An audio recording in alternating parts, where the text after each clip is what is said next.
Alleluia, alleluia, alleluia.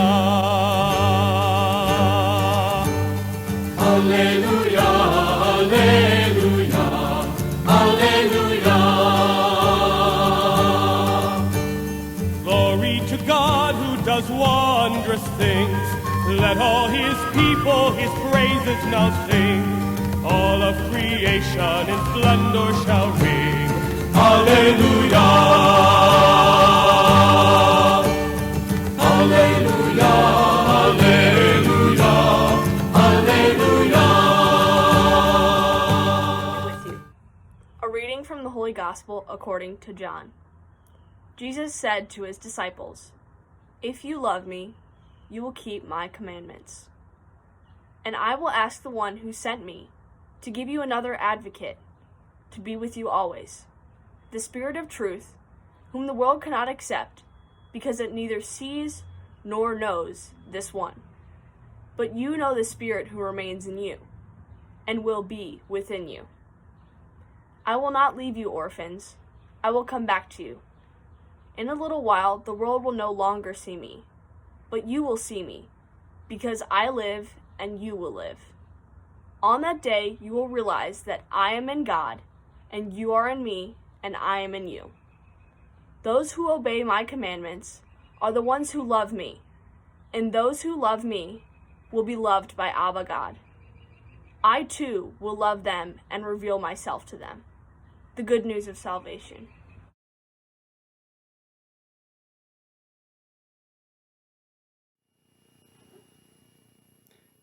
Here we are in May 2020, self-isolating and wearing masks. We all find ourselves in a liminal space, which is a time of waiting and transition. Perhaps we can think of it as hiding in the upper room.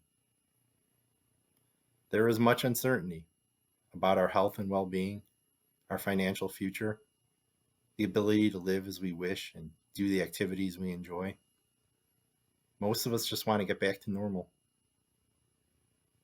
But what is normal? Is normal tens of millions of people not having health care? Is normal long lines of people at food banks after being unemployed for a couple of weeks? Is it normal for the richest 3 Americans to have more wealth than the poorest 150 million? Is it normal for terrorists to flaunt their white privilege by bringing automatic weapons to state capitals? Before I worked from home full-time, I worked downtown, where there is an unfortunate person asking for money on every corner.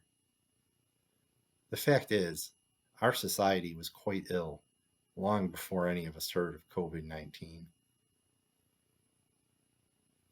Today's readings have many important theological themes.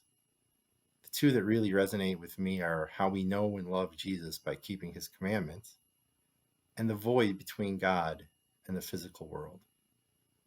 These 2 ideas are closely related. If indeed Jesus came as a way for us to know God, then we have to know Jesus. John's gospel explicitly tells us we can no longer see Jesus, but that Jesus will live in us and us in him. The way we love Jesus is by keeping his commandments. While Jesus does not define his commandments in today's readings, we know from the Gospels that Jesus tells us to love God and each other. To consider the void and relationship between God and the physical world, it is best to start at the beginning. And in the beginning, there was God. I think we are used to thinking of the creation story as being God and vast empty space, out of which God created the world. But this implies there was God and other. And then God created the world out of the other, whatever exactly it was. In recent years, theologians have been increasingly influenced by astronomy as our knowledge of the vastness of the universe increases. When we consider the universe story and the creation story, it is a different mindset to think that in the beginning there was God.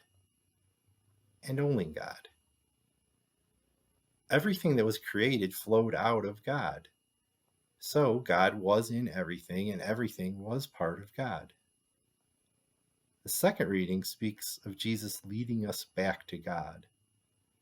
The theology of the universe story teaches that all things come from God and will return to God. So, if all things originate from God and eventually all things reunite with God, how do we know that we are in the right relationship with God? Jesus tells the apostles, "Who loves me will be loved by my Abba God, and I will love him and reveal myself to him." Jesus goes on to say, "I am in my Abba God, and you are in me, and I in you." Diane Bergant calls this the mutual indwelling. The gospel emphasizes this mutual indwelling while also telling us that the way we can be in Jesus is to obey his commandments, which are to love God and each other. The idea of being reunited with God certainly engenders ideas and images of the end of time, or at least the end of our own lives.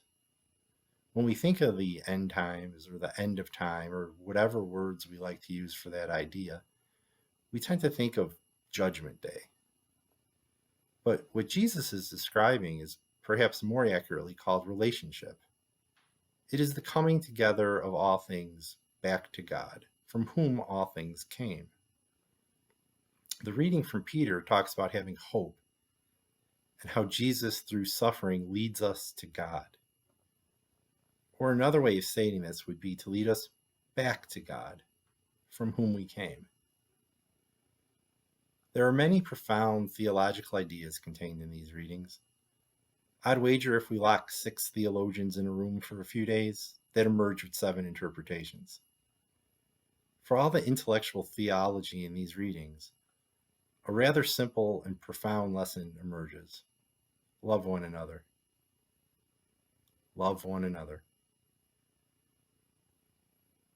We all now sit in a liminal space waiting for what is going to be. Many are hoping to return to normal. I think we should be hoping for much better. This pandemic has demonstrated how fragile our society can be.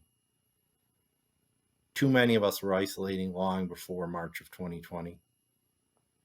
We were isolating in our comfortable homes and neighborhoods, sheltering in our 401ks, and covering our eyes and ears rather than our mouths and noses.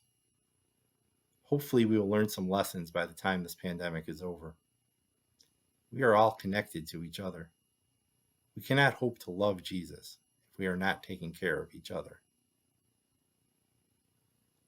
When the pandemic is over, will we return to the malls and golf courses, but emotionally stay locked in the upper room? I hope not. Our routine has been changed. For those of us that survived this pandemic, will the time have been an interruption or a transformation? Will we evaluate our priorities and lifestyles? Will we change our behaviors so that we can love one another and dwell in Jesus? I hope we emerge truly transformed. After Lisa and I moved into our new house recently, we put up a quote from Kurt Vonnegut on our kitchen wall. It reads, "We are here to help each other through this thing, whatever it is." I love the wisdom of this short statement. We can spend a lot of time reading philosophy and theology. We are unlikely to ever get an answer. Perhaps it is better to settle for whatever it is, and instead focus on helping each other through it. There are many theological ideas and themes in the readings today, but the ultimate message turns out to be pretty simple. Love one another.